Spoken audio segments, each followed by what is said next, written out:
pronunciation is not right because these are Japanese terms and I am a poor Hmong guy sitting here in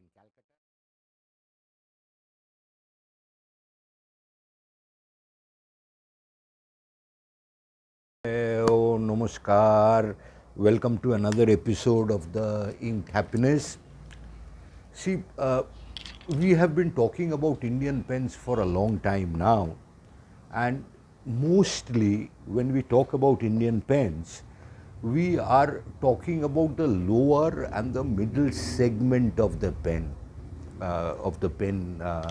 world. Now, there is, in fact, another segment, a top niche segment, where somehow or the other we are under the impression that Indian pens are not that good, but call it fortunately or otherwise, there are many Indian players in this segment, and I am so happy to state that so many new players, emerging players, are slowly creeping into this space and creating specific niches for them.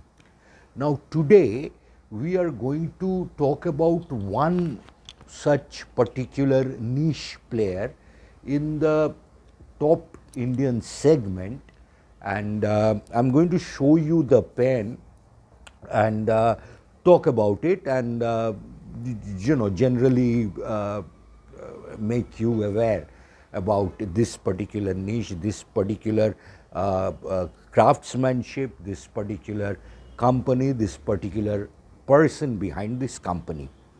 Now, instead of making much ado, I will introduce you to the person. The name of the person is Mr. Vivek Kulkarni. He is the owner of the Urushi Studio in India, which and he started his journey into fountain pen making from 2014.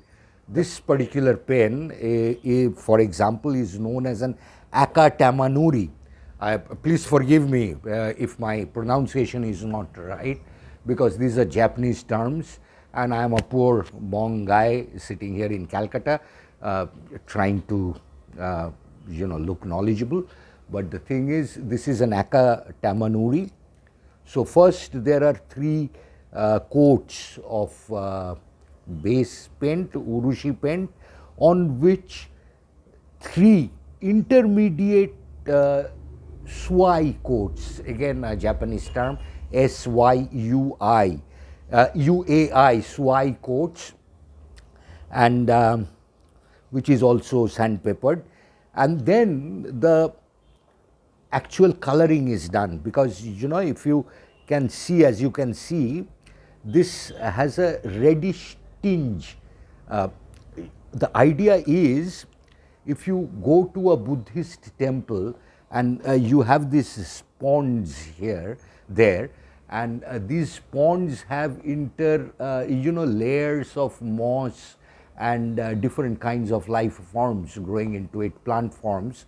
So if you look on the very still waters, if you look through all those layers and look at the depth, that's the kind of soul, that's the kind of heart with which you should approach your God, and that is sought to be reflected in this art form. So when you see the layering, the translucent layering, it looks through and you can see the base color. So there were four coats of red coloring, which is red pigments mixed with Urushi layer. So he applied those coats, chipped them off, applied again, chipped it off, applied again, chipped it off, and applied it again, which built the base color. Once the base color was done, the texture, the base texture of the pen was arrived at by again scraping of the material with another special kind of sandpaper. Now there's one thing that I must point out here. All the material from the Urushi lacquer to the color pigments, to the sandpapers, to all the brushes with which these colors are coated, are all imported from Japan. They are not made here, they are all imported, and so that base is made, and only after the base is made that you have successive layers of translucent Urushi lacquer which is applied. Now this lacquer looks, it's not translucent A, but B, it has a kind of an amber hue which is visible on the pen, and only after this is done, this in the sixth stage, that the varnishing of the pen surface is done. Once the burnishing is over, you have the polishing of the pen is taken up, and it's polished 5 times, polishing, scratching, that again. And once the polishing is over, there is a temperature and humidity controlled wooden box called the furo. It's another Japanese term, it's a Japanese furo, in which the pen is placed so that all the moisture and the humidity is drained off and it is dried properly.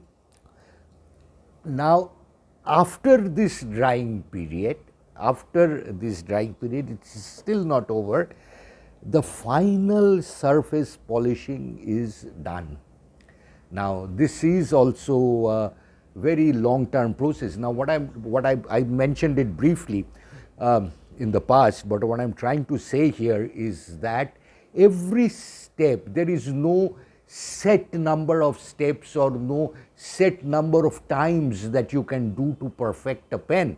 You have to, the master, someone like Vivek Kulkarni, feels it in his heart that now this is perfect, and only when he feels the perfection that the pen is ready.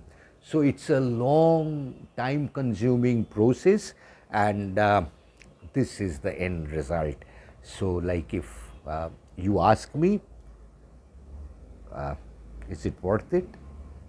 I mean, I will give you my left arm for a pen like this, and okay, I did not give my arm, I still got it, but I'm willing to give my left arm, because this is a sheer piece of art, it's a sheer piece of delight. This is ecstasy in the form of a pen. This is sheer ecstasy in the form of a pen, and I'm so happy, I'm so proud that an Indian is making it here in India, with all our climatic and socio-economic differences with Japan, and doing such a great work. It's doing such a great job of the whole thing.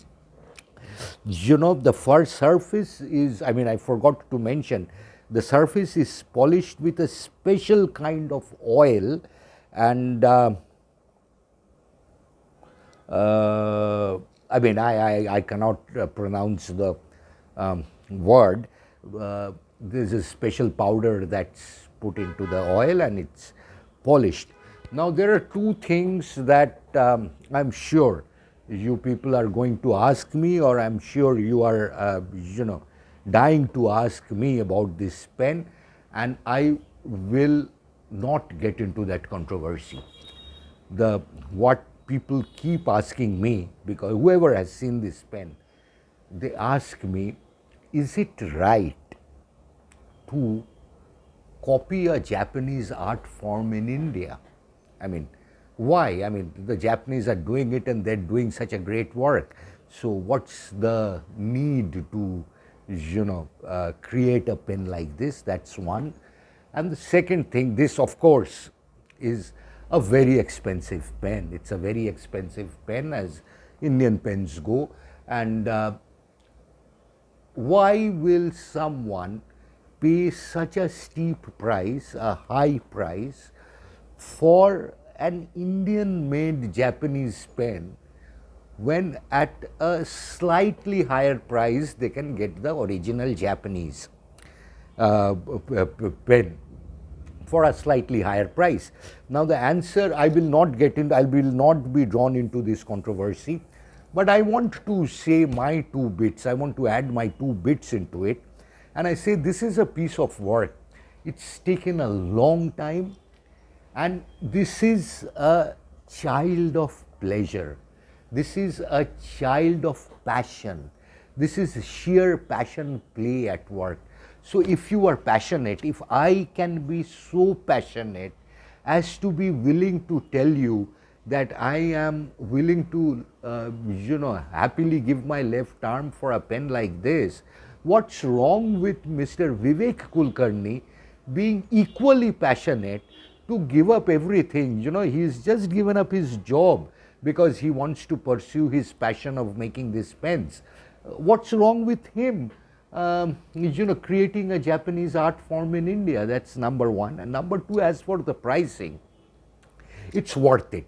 It's worth it in the sense, look at this man, he's given up everything and he's creating this pen, and this is a sheer art form. Don't get into whether it's available cheaper in eBay or whether you can buy a Chinese copy or anything. I mean, don't get into all those things. If you can afford it, if you can afford to pay for this craftsmanship, go for it. Go for it. If you cannot afford it, then don't bother. Why do you even ask? Why do you even ask? This is certainly not for you.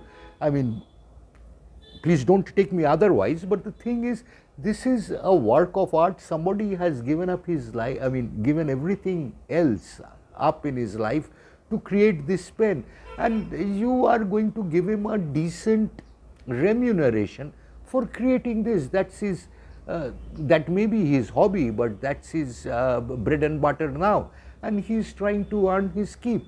So there's nothing wrong in it. So I will not, I don't feel there's anything wrong in it. So what I'll do is, this is the pen, I'll open it again. Please look at the nib. This is of course an imported nib, and I'll show you the filling system also, just in case. This has a cartridge converter into it. These are all, this is a Schmid cartridge converter. This is a Schmid converter, and this is an imported German nib, and these are all expensive inputs that have gone into the making of this pen, which have added to the price, and I think it's certainly worth it. And this is a beautiful pen. A thing of beauty is a joy forever. Don't try to belittle it, or belittle the craftsmanship, or belittle the tradition, or belittle the passion of the man by putting a price tag on it. Thank you.